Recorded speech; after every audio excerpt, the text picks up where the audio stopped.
Hi, everybody. I'm Dr. Melody Bacon, And I am Ron Bacon.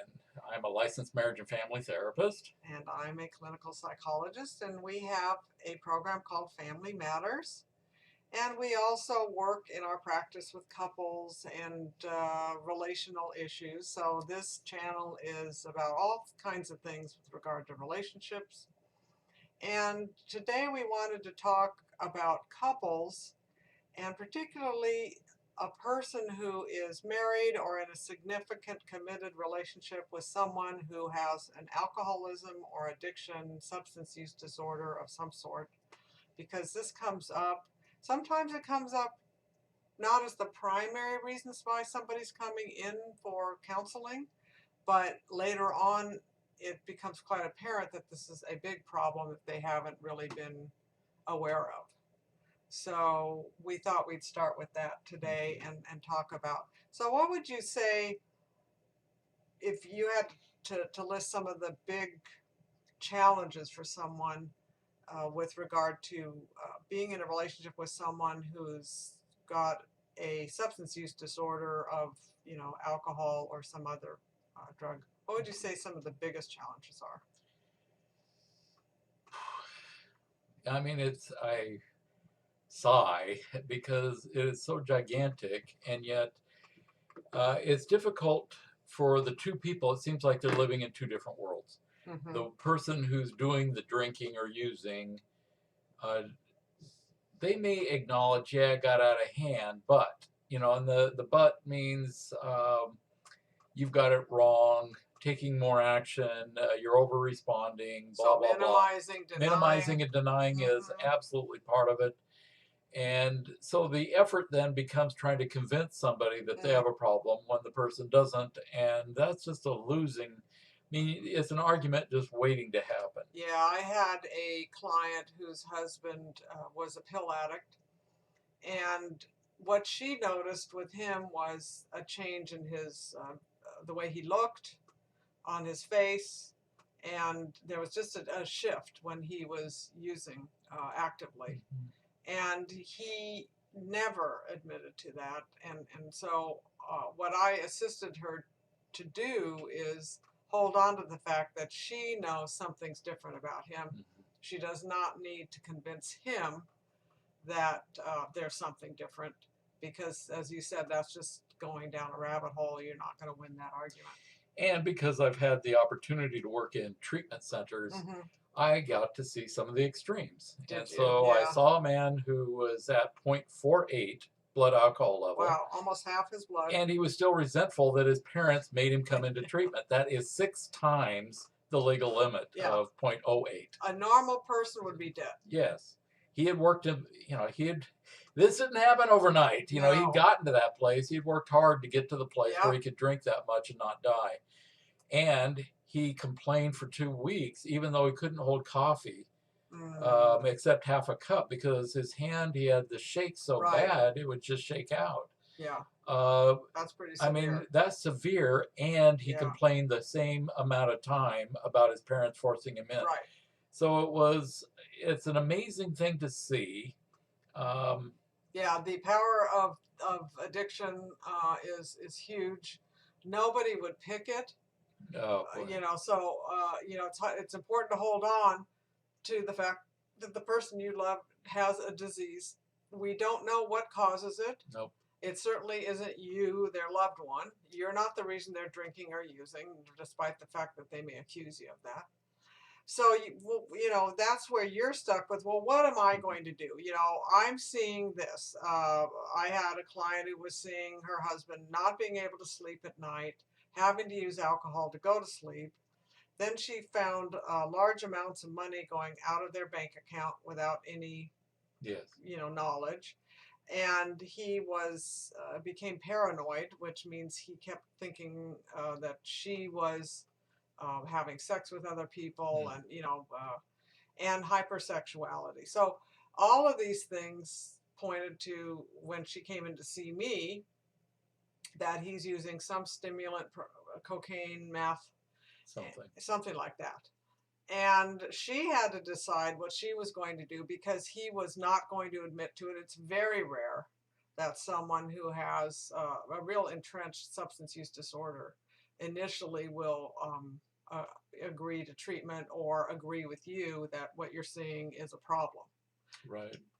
And you know, the judgment part of the brain, insight and judgment, is also affected Hmm. by this, so they really can't see it until sometimes up to 2 years of sobriety where the brain is healed enough. Hmm. So that's why all of the arguing, recording, showing them pictures Mm. of themselves when they're drunk, none of this is going to help them. And I was just, as I was thinking about it, the gulf between the person without the disorder and the Right, person with it, how they right. define the problem. Because Okay, alcohol is not the problem true. for an alcoholic, No, although family members view it as the problem. So yeah. they'll pour alcohol down the sink, for instance. Alcohol for the alcoholic is the solution to the problem. Hmm. So what is the problem? That they feel diseased, they feel uncomfortable, there's a craving, and this is the scratch for that itch. So Yeah. in their head, this is the solution, not the Somebody once problem. said it's like your throat's on fire and you're running for cold water. Yes. You know, it's to that degree of Mm. intensity. It isn't the rest of us when we say, "Oh, I'm craving some chocolate." We don't Yeah. mean it that I way. want it. I'm thinking about it. I can't wait Right. till I have it. Yeah, But that's this different. is more of you're going to die if you Hmm. don't get this Hmm. now. Hmm. That's the level to which it goes. So you're working with, you know, you're living with someone, you love somebody who through very little fault of their own. Yeah, they may have taken a drink, or yeah, they may have used whatever. But most people can use substances, even cocaine, even though that's a toughie, I guess, Hmm. if, even after one use. But for most people, for example, opiates is common. Most people will have an opiate if they've had any kind of surgery, even oral surgery. They'll have Vicodin, which is an opiate, and they use it, no, and then they're done and they don't use it anymore. So that's the problem with someone who doesn't have a substance use disorder. They don't understand that Right. for someone who does, that is nirvana to them. The first time they took a drink or they had an opiate, it was the heavens opening up. All their problems were solved immediately. They felt comfortable in their own skin for the first time ever. I mean, it's not, we're not on the same planet when it comes Hmm. to the way our physiology responds to these drugs. So even during this filming, I was feeling some pain in my side, and I start fidgeting to try Mm-hmm. to alleviate Yeah. that.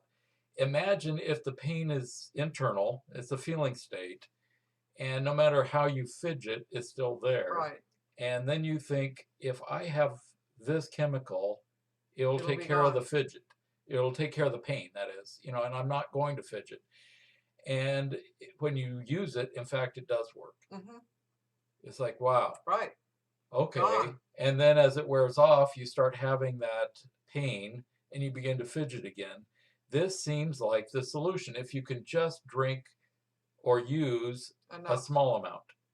And so you tell yourself, that's what I'll do. And when using too much, then it's like, oh, I let it get out of Mm-hmm. control. This time I will do Mm-hmm. X to do that. And so there's this bargaining that goes on. And the family member who says, Just stop. just stop. What's wrong with you? You're not inside that body. Right. And they they don't hear it as you knowing what you're talking about. Yeah. That you wouldn't even ask such a thing. You're asking me to be miserable the rest of my Right. life.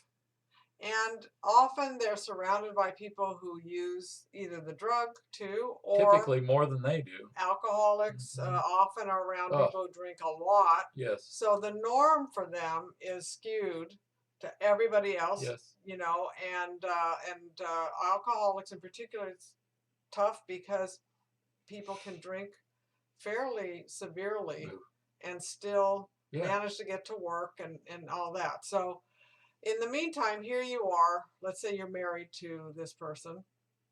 So, what are some of their options? Because it ends up feeling like what you hear a lot is, you know, tough love, cut them out, kick them to the Mm, curb.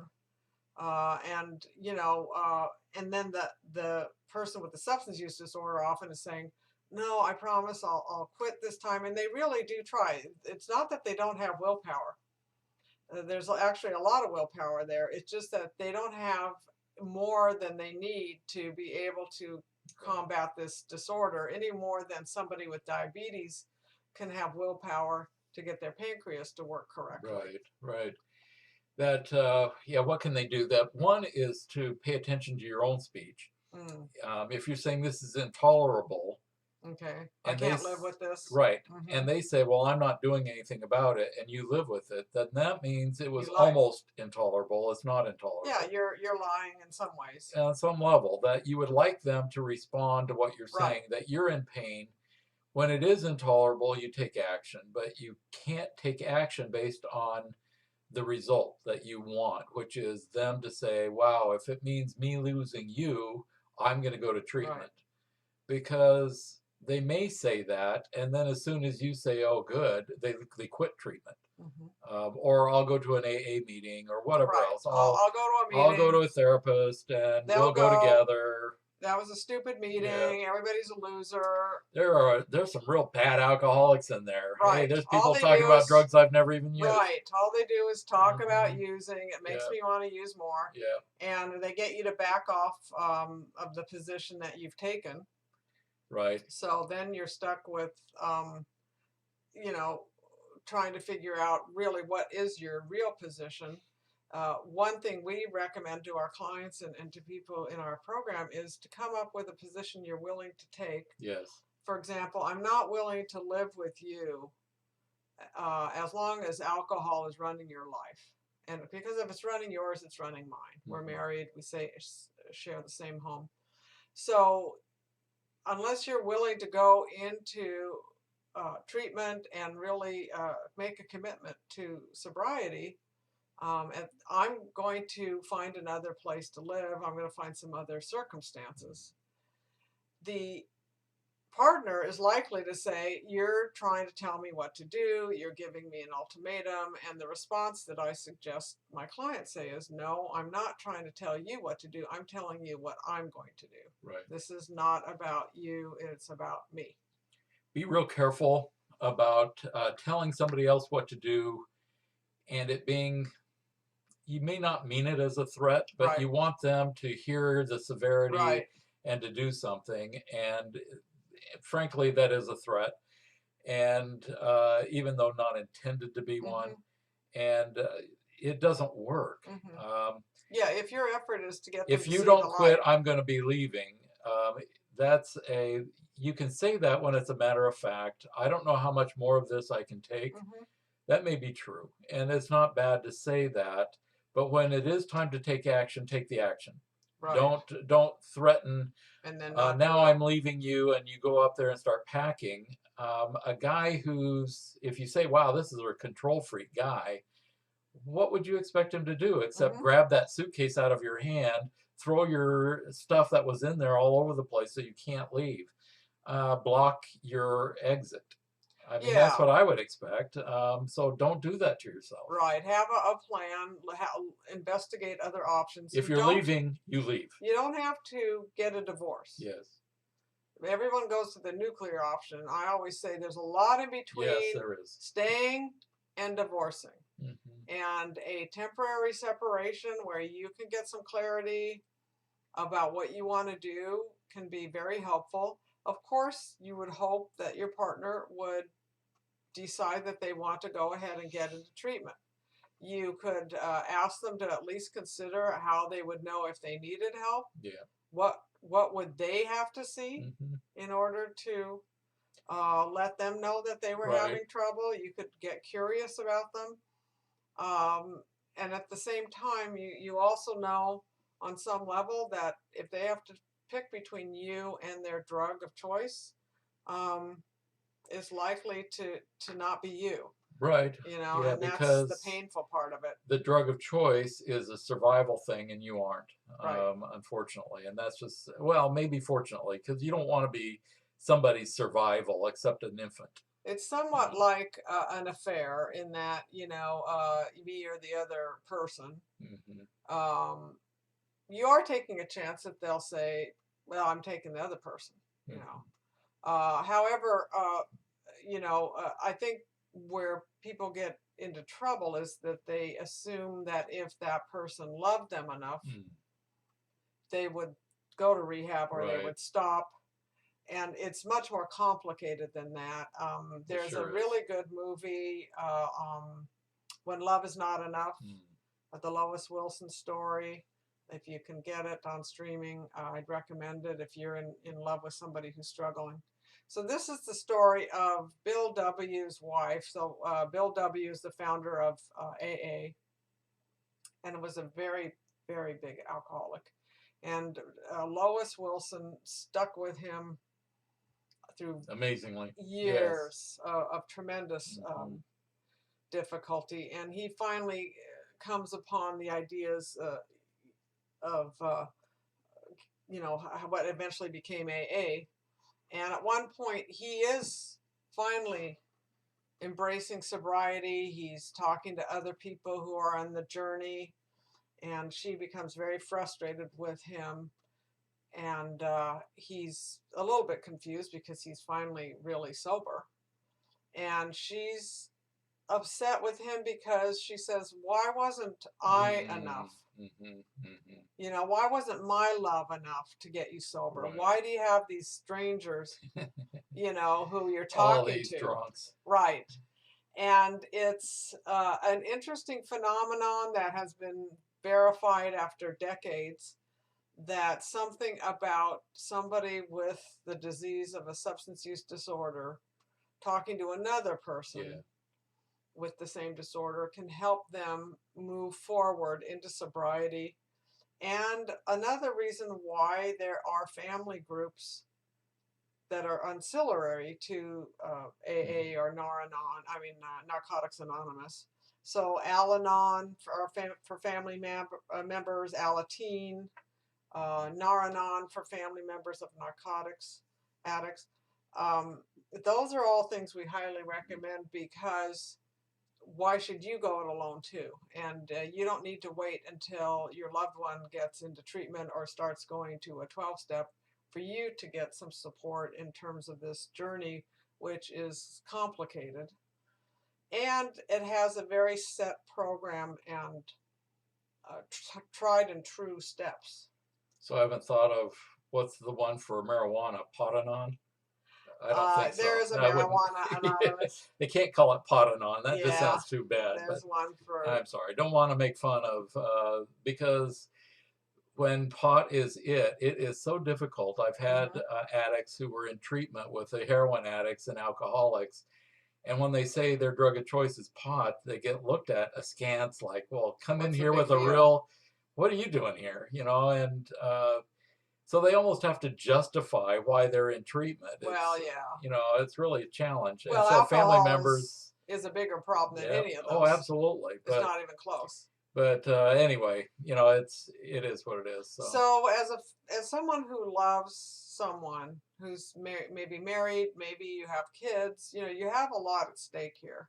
mhm, Uh, you need to get clarity on what you're willing to live with or not. This is not trying to convince the other person, mhm. but really saying, what am I willing to do? Well, and also notice the lies. Again, we talked about whether this is intolerable or not. Okay. But the other is I can't leave. All my stuff is here, Oh, yeah. right? And I don't know. I thought of the people of Paradise, California. When They the fires left. were coming, they felt grateful to get out They alive. left all their stuff. Everything. And Katrina, if Hurricane you are Katrina. thinking that you may be doing your own minimization and Hmm. denial when you're saying it's not that bad, I'm going to fight over stuff. Right. Okay, well, how bad is this? And nobody else can tell you. You have to assess it. And when it is that bad, you just leave. It'd be nice to have your stuff. I like my stuff too. Yeah. And the people in Paradise, California like their stuff. Sure. Everybody does. So, but they had to make an assessment very quickly. And those who chose poorly are the ones that are part of the casualty Right. list. They And didn't leave in time. it's difficult because often we know that um, if you're married to someone with a substance use disorder, there's a high probability that your family struggles with this. Hmm. Not Hmm. 100% No, correlation, no, but it may be something you're somewhat used to, familiar with. and Hmm. so it doesn't stand out for you. And I understand that you don't marry someone usually at the height of their addiction. Right. You're at the beginning or maybe before the beginning. It's a bait and switch. And so Yeah. you're like the frog in the water Yes. that keeps getting boiled because it's acclimating to a hotter and hotter temperature. Oh, I understand that. So Yeah. again, in al-anon, they have a phrase: "You didn't cause it, you can't cure it, and you can't control it." Okay, that's for you, the family member. You didn't cause it, you can't control it, and you can't cure it.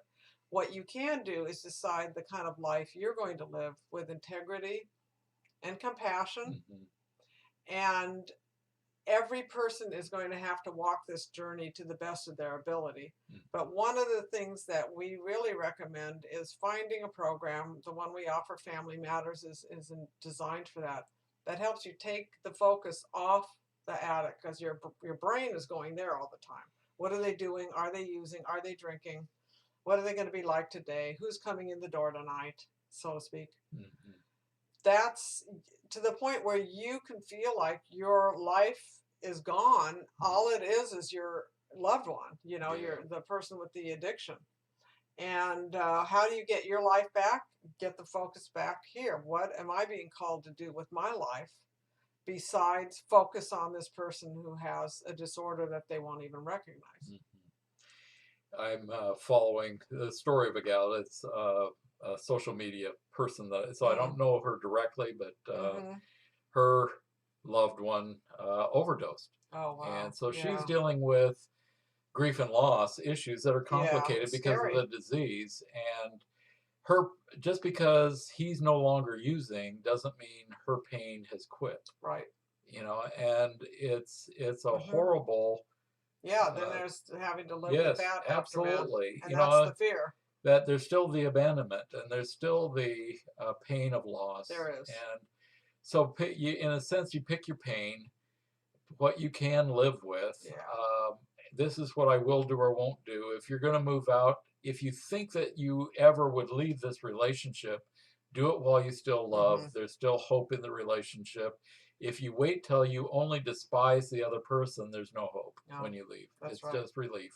Yeah. Yeah. So one day at a time, Yep. as they say in AA, and it's a good phrase, but to get some clarity, and we're available to you. As we mentioned, Yes. the family groups of AA, the al-anon, nar-anon, all those are also all over, always available, and we highly recommend it. In the meantime, we look forward to our next uh, video of whatever is Yes. going on at this point. And thank you very much for connecting with us and for um, tuning in. Share it with your friends and like us and subscribe, and we'll go We from like there. you. You like us. Yes.